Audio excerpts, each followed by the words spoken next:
Je n'ai pas bien perçu votre question. Diriez-vous que c'était un pontificat particulièrement difficile? Il a été marqué par de nombreuses crises. Ah, oui, bien sûr. J'allais dire, vous savez, tous les pontificats dans notre temps sont difficiles. J'ai été le collaborateur du pape Paul VI, puis aussi du pape Jean-Paul II. Et alors, après, dans l'histoire, on réécrit un peu les choses, mais j'ai vécu un certain nombre de crises en direct. Nous en avons eu, nous en aurons encore. Et donc, chacune se présente de façon particulière.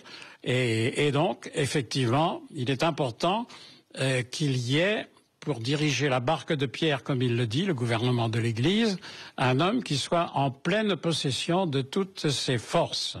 Est-ce que cela veut dire qu'il faut choisir désormais un pape plus jeune et que cela fera jurisprudence? L'histoire le dira. Pour ma part, je note une alternance entre les pontificats longs et les pontificats plus brefs. Mais il arrive que l'histoire déjoue les plans des hommes, nous l'avons vu, avec le pontificat de 33 jours de Jean-Paul Ier.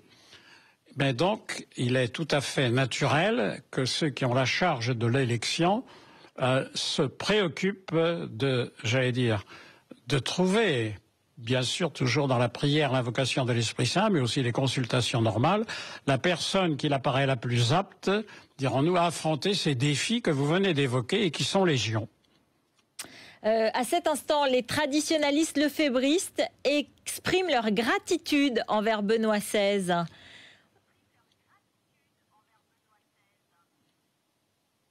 Écoutez, je suis heureux qu'ils expriment de la gratitude parce que au long de son pontificat, il leur a tendu une main que jusqu'ici, il semble qu'ils n'ont pas saisie. Alors, pourquoi pas dans l'avenir? L'avenir est à Dieu. Merci beaucoup, Monseigneur Poupart, d'avoir répondu à nos questions en direct de Rome ce soir. Restez avec nous. Dans un instant, nous poursuivons